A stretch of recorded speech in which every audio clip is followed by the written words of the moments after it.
episode 5 of the Officials podcast. Our guest this evening is Connor Rose. Connor, how you doing? I'm good.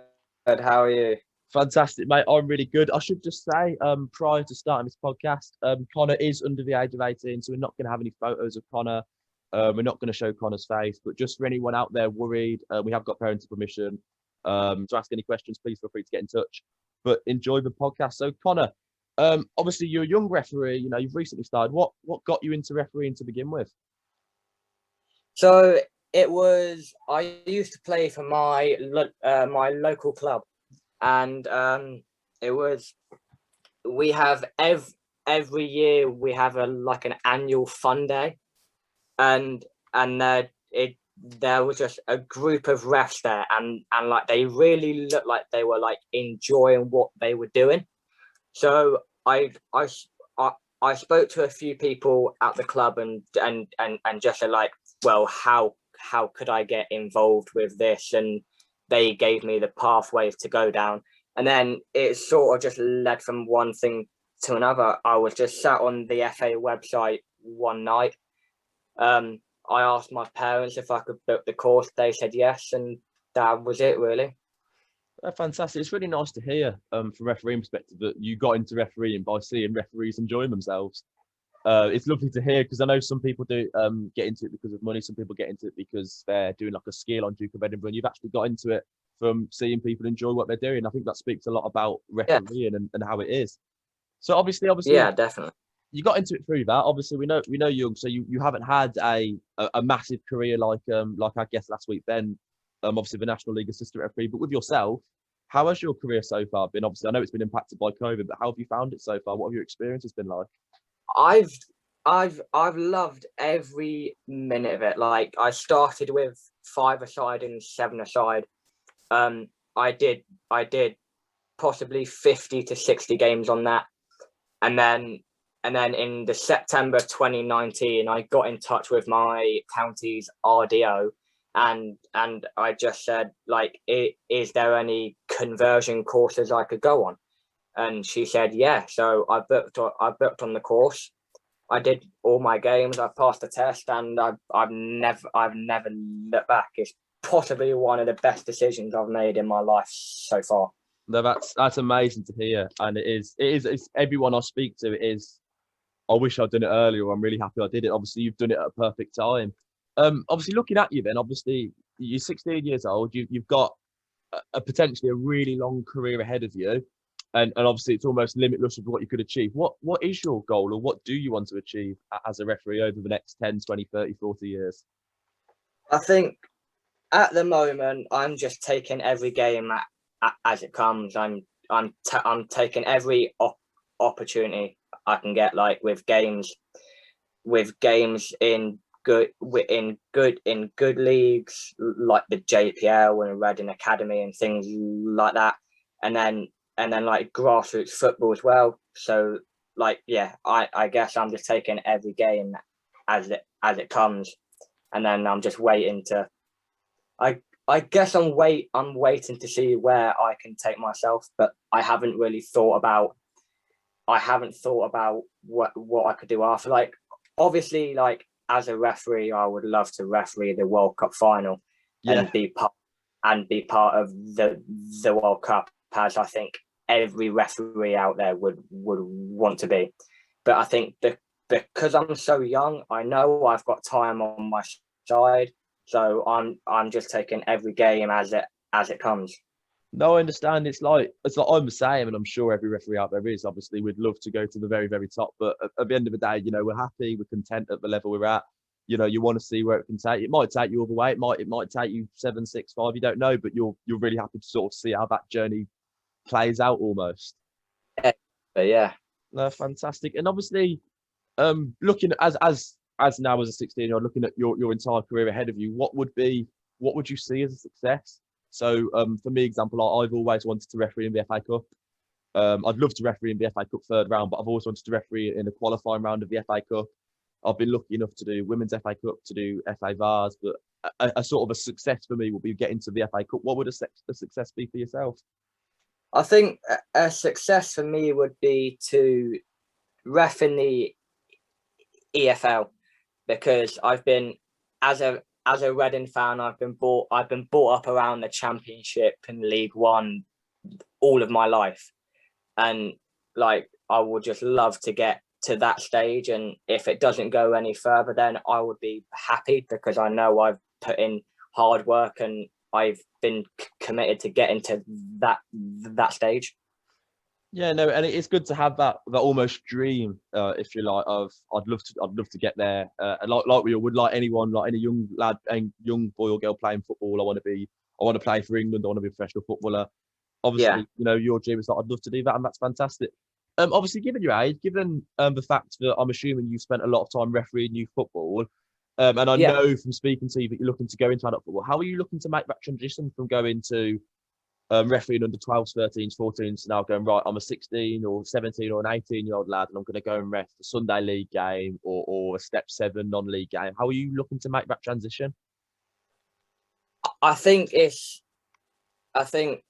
down to how I feel, and because I would love to do one match, and I would love to judge how comfortable I am doing Sunday league or Step 7 in that one match. But I know that that's not the case, because every game is different. Yeah. So I think it's just going to be a case of, like I said, just take every game as it comes. I think I would like to start with doing under 16s and 17s before I take the step up to adults, so I get used to the more like high intensity style of football. Yeah. No, I do. I do understand. Like I myself, when I first started officiating adult football, I believe I'd have been 18 or 18 years old, and even with the Sunday league on the league that I officiate on, there was always one or two games that I struggled with and I hated, and there was times I was like, oh, I don't think I can do that again. But it's one of them. Sometimes now when I do games in my Sunday league, I absolutely love it and I get on really well. So it's one of them. Every game is different, and it's almost a trial and error, really. Some games that you do will probably be fantastic. Some games probably won't be. But Yeah, as you do more, the more comfortable you become with it. So it's getting over that first hurdle, that first game, almost that first yeah, adult football match. But yeah, definitely. I do understand you kind of. Well, we'll go on to our. I'll call them quick fire questions. They're never quick fire.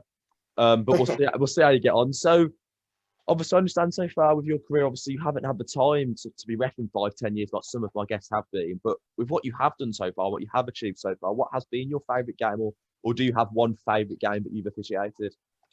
I've got like key moments of my reffing years that I look back to and think like I did that back then, and like I know that in 20 years I would look back and go, yeah, that was good. So Yeah. the first one would have to be, I think, my first red card, because that's it. I think to show a red card as a person, you've got to be very confident, because you know that unless that one player agrees with you and says yes, that's the correct decision, you're going to have 11 players contemplating your decision, going, ref, that's not right. So I think it's a big test of character to show a red, and I think, yeah, just my first red was definitely one of the best moments. And then it was this was a game I was reffing in my local grassroots league, and I just I got the game on a Thursday evening, and I was all excited for the game, and I just went to the game, and I can say it is possibly the best game I've ever refereed. No, that is fantastic. We've got a favourite game and a best moment in there, really. Well, we've had sort of your best or a moment you're most proud of. Have you had any moments so far in your career that have been challenging or somewhat difficult, or somewhat where you've considered, I don't know if I want to referee anymore? Have you had a moment like that yet? Yeah, I was not one that I haven't want to referee anymore, but it was I was refereeing it was a JPL Cup match, and looking back on it now, it is quite funny, but at the time, like, it was quite embarrassing. So it went down to a penalty shootout, and I was recording the results, and this team had won 5-4, but I hadn't logged down the last goal in my notebook. So I obviously, someone came over and went, hold on, ref, the score is only 4-4. They've still got another penalty. And obviously, because I hadn't logged it down, I looked at my book and went, yeah, you're right. There should be another penalty. But then it was at that stage that the guy that showed me it on his phone actually came up to me and said, no, I got it wrong. I missed one of these pens. So I think there was, like I said, looking back on it now, it's a quite a funny story. But when it happened at the time, it wasn't too funny.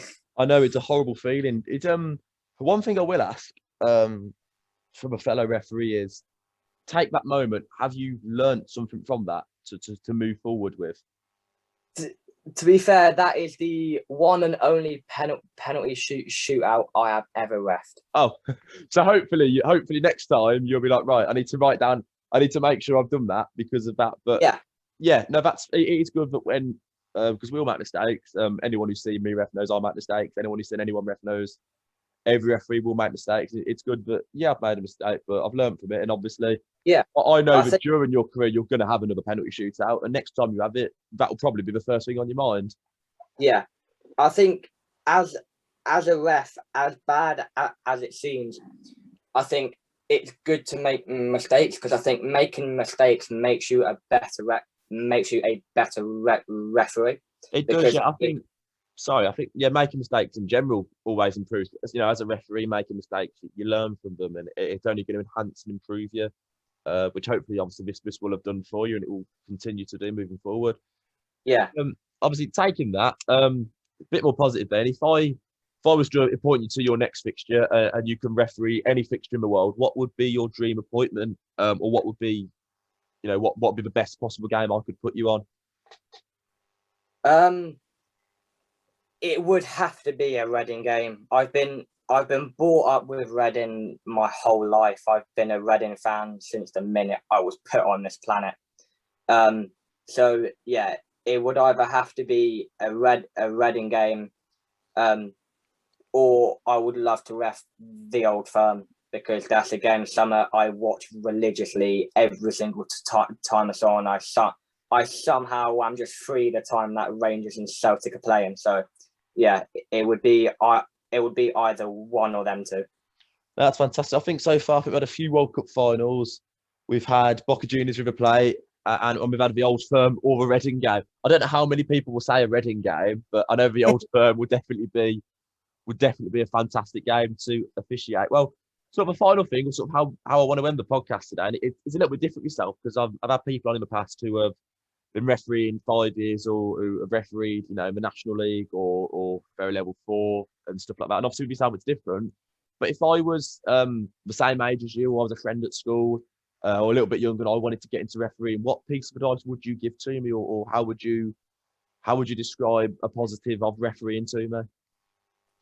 I think if you get given a game that you're not too sure if you could take it, just take it, because you could either have the best game of your life, or from that game you can get key learning experiences. You could come out of that game more confident than you went in before the game. So I think it would definitely be just take every opportunity like as it's given to you. No, it's a fantastic piece of advice. It's a brilliant piece of advice from someone so young and so new to refereeing. And it's a piece of advice that I'll definitely take on board. Obviously, I get a game, I'm not entirely sure whether I'm up to it. I'm either going to have a great game or I'm going to learn something. And it's fantastic to think about it in that sort of context. But well, look, Yeah. Connor, look, massive thank you for coming on. I personally, I wish you all the best of your career. Hopefully, I'll get to see you at some point on a game. Obviously, Yeah, when, definitely. when COVID's out the way. But Yeah. you know, it sounds like you've had a fantastic first few years of refereeing. Obviously, I know they've been impacted, but you know, Yeah, I've best of luck. loved it. No, fantastic. And best of luck going forward. And I do wish you all the best. And hopefully, at some point, I'll either see you on a game or I'll see you at the Medeski Stadium. But we one or the other. Yeah, definitely. But lovely. Oh, look, have a lovely evening. Thank you very much for coming So, on, and I wish you all the best. And thank you everyone for listening as well. We do really enjoy this podcast, and speaking with people like Connor is one of the reasons. It's lovely to hear from real referees and from real people. So thank you again, Connor, and have a lovely evening. you, sir. Thank you. Bye.